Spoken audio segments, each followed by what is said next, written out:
Welcome back to MarsCast, the podcast from Mid-America Reformed Seminary, where we explore theology, culture, and church history through a Reformed lens. I'm your host, Jared Luchbor, and once again, I'm joined by Dr. Alan Strange, Interim President, Professor of Church History and Apologetics here at Mid-America. Dr. Strange, say hello to our listeners today. Good to be back with you as we continue our foray in the Middle Ages. We've been exploring the significant theological developments of the Middle Ages. In our last episode, we began discussing some of the most influential theologians of the later medieval period, including Anselm, Abelard, Aquinas was brought up. Today, we're going to continue our deep dive into the minds of these later medieval thinkers. Dr. Strange is going to spend more time unpacking the work of Thomas Aquinas, whose fusion of Aristotelian philosophy and Christian doctrine continues to shape much of Western theology today. So, Dr. Strange, tell us a little bit more about Thomas Aquinas. Yeah, I made some remarks. I made some global kind of remarks about the relationship of the medieval church to what preceded it and then what followed it. It was attempting to bring about a unity that then, you might say, rather shattered, not so much in the Reformation, but in the Renaissance and then particularly the Enlightenment. Shattered that. But Aquinas, to say he's important is an understatement, a vast understatement. Right. His dates are 1225, just so you're clear, 1225 to 1274. He was taught by Albertus Magnus, Albert the Great, who recognized his ability. There are a lot of fun stories about all these people. I mentioned Abelard, and of course you may be familiar with his romances and all of the things involving him. But Aquinas was called by his fellow pupils, as they studied under Albertus Magnus, the dumb ox. He was a rather large fellow and sort of lumbering, and this led to that derisive tag. And Albertus quickly said, this ox, looking at these students, knowing that he would better them probably easily, will bellow for the whole world to hear. And he did. Particularly, you could say he became the greatest theologian, arguably, not only of the Middle Ages, but the Roman Catholic Church ultimately came to consider him to be their systematic theologian nonpareil of a sort. And he wrote his two very significant works in that respect are the Summa Theologica, which he didn't completely finish, which is often the case with these large theological works like Barth's Dogmatics. Mm-hmm. People don't finish them sometimes, but he got a great deal down. And also the Summa Contra Gentiles. That's a five. I have one of the volumes here. I have it in 5 volumes, and the Summa Contra Gentiles is also a summary. It is a complete summary that he made of Christian doctrine, but particularly to deal with, as he put it, the intelligence and wisdoms of the Greeks and the Arabs. He especially is engaging in Muslim apologetics in this. And speaking of apologetics, yes, we want to say that he famously, we mentioned last time, Anselm's ontological proof. Aquinas famously developed 5 proofs for God's existence.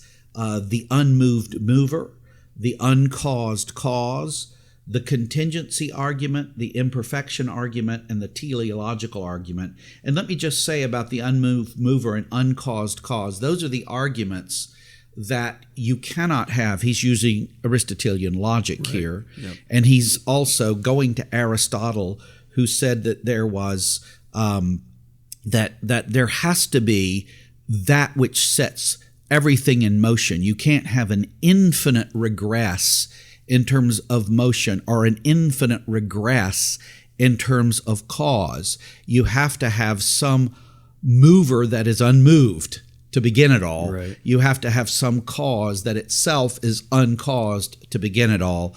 And Aristotle had said in some measure, this we call God. Now for Aristotle, this was impersonal. Mm-hmm. And of course, Aristotle didn't believe that creation itself had an actual beginning. And of course, Thomas did not agree with him on that, obviously. But you can see that this is kind of an approach. This will set the plate for what's called a classical approach to apologetics, which is a kind of a two-step, believing that by the use of these kinds of arguments, I won't explicate all of them. I just listed them. We could talk about them. You can easily see those arguments. But that by these kinds of arguments, we can first of all prove that there is a God. Mm-hmm. Right. You could call that theism in general. It gets called different things. And then the next step, the second step, would be to prove the Christian God. So this is what I had said in an earlier talk, that reason can lead you up to this point. You can, by these proofs, reasoning, come up to this point, but then you have to have faith, obviously, to enter into the Christian reality and to receive the salvation of God that is ours in Christ. So, and this gets critiqued in a lot of other places. We're not going to enter into a critique of this here. I have some critique of this, but also I do think that there's a use for evidence. I think there's a use for reasoning all over the place. If you take a transcendental approach, just to say this, which is my approach, a presuppositional kind of an approach, I think it's underneath these. And if you reason not autonomously, not as if you are God, but you can reason within that. And God gives us reasoning capacity. And so my point is, I think that these rightly situated, these can have some use. And I think they have had use. Also, just to say this, I assigned a text. I've assigned a text very recently by Matthew Barrett that I use in my medieval and Reformation course. And Barrett is someone he's a Reformed Baptist, so he's not a Roman Catholic, but he's quite appreciative of Thomas. And there's been in more recent years, you might say, a kind of coming to a reappreciation of Thomas, some of which I think is due and some of which I think may be undue. I find myself, I often get asked, in this new appreciation for Thomas, are you with those who have that appreciation? Are you those who are critical of that? I find myself somewhere in the middle because I think it's due that he be properly appreciated for things, but I think there's plenty to critique him about. Let me just say this about what Barrett does in the book, for example. He's raising the question of is the Reformation, is it a matter of discontinuity or continuity from what came before? We'll talk more about this as we go on. But he argues that there's a significant continuity. And I think at points he over-argues it because I think there's some discontinuity, but that's a matter of emphasis and understanding. And to give an example, he talks about how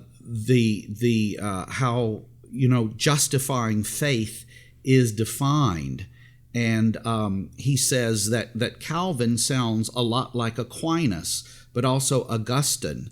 And if you may recall, in terms of faith, Calvin says there are three parts: knowledge, will, or assent and trust.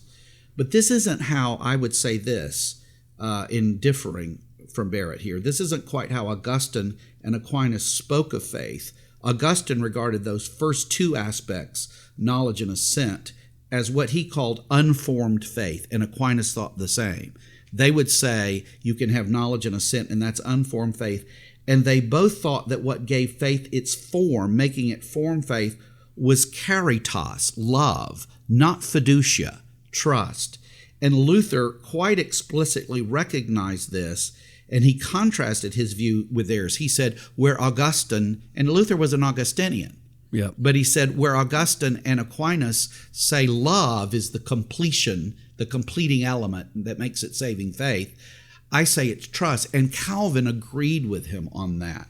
So I think that's something that we need to keep before us. That's a significant difference. So we need to be able to see some of these differences. And I do think the reformers, in rejecting scholasticism, Barrett says this, did not mean, he argues, the sounder scholastic Thomas. And I would agree that Thomas was a sounder scholastic, and there's something to work with from a reformational viewpoint. I think he was a sound scholastic, particularly in the doctrine of God and Christ. Some people have gone astray on that, even in Reformed circles, in terms of the eternal subordination of the Son. There are other areas in which that's been a problem, which is not a problem in Aquinas. They need to read him and reread him on that. But I'm not convinced that there's also not some real discontinuity with Thomas, obviously in terms of Eucharistic theology, his view of the beatific vision. To put it another way, someone who has critiqued Thomas here, there have been some really savage critiques of Thomas, but I tend to agree with Lane Tipton's appreciation of Thomas's rejection of voluntarism. I agree with that. And God accommodating himself to creation. He's clear on that, what Tipton calls a front door mutualism. But I agree that there's a kind of back door mutualism in Thomas that can threaten the creator-creature distinction. I don't think it's made as clearly as it should be made, but partly because I don't think he understands sufficiently the effects of sin in the fall. That's a part of it. But the whole question of the divinization of man and where that goes, I think I agree that that's avoided in what Tipton calls the deeper Protestant conception of a proper covenantal approach, like Gerhardus Voss, for example, had. So the reason I'm mentioning all of this and going out from Aquinas is there's a lot of discussion these days about what should we as Reformed think about Aquinas. And my answer is, and this always gets people because historians tend to do this, right? There's good and bad. I mean, most historians do that. And so I join that. Well, Aquinas wasn't the only significant voice during this period. Right. Turn our attention to two other towering figures. We can think of John Duns Scotus and William of Ockham. Yeah, this is really the latter period, isn't it? And Scotus, he's an interesting figure because you could say, was he the height of scholastic speculation? Some would say that. He was the ultimate. You know, his name, it's interesting. John Duns Scotus would mean of Scotland. Right. And you all, maybe some of our listeners are thinking Duns, was he a dunce? If you remember that word, D-U-N-C-E, that's where it comes from. The word dunce comes from that. And originally a dunce was somebody not who was stupid, but who was too clever for his own good. In other words, he was somebody who asked so many questions that everything just kind of swirled into nonsense. He so complicated things. So I'm sure many of our younger listeners don't. I remember when I was in school even, they weren't doing it so much in my day, but there was still the talk of if you just kept like saying like a little kid, why, you know, they would put a pointed hat on you, a dunce cap, and make you sit in the corner. They didn't do that in my day, but some of our listeners may remember such a thing as that. He was an opponent of Aquinas, and he believed that faith was a matter, as I say, of the will rather than a process based on logical proofs. So he, along with many medievals, he also particularly advanced Marian veneration, the veneration of the Virgin Mary, particularly the doctrine of the Immaculate Conception. Now, the Immaculate Conception is not going to be promulgated as doctrine for the Roman Catholic faithful until the 19th century, 1854, by Pope Pius IX. But the theology of Mary is very much in development, and Scotus was someone who argued that she was born without the stain of original sin, which is what Immaculate Conception means. And just for our listeners who may wonder, why was this Marian theology developed this way? And we're going to see this a lot more as we move on. But part of the reason, part of the answer is that Jesus living and dying for us, his being our substitute and the mediator who brings us to God, wasn't sufficiently understood so that access was seen to be easier through his mother. Go to his mother and you can get to him more readily. And then William of Ockham was someone who is called a nominalist. He's all the way on the other end from, say, Anselm, who said the universal is before the thing. Aquinas was a moderate realist because he's an Aristotelian. The universal is in the thing, right? The form is in matter.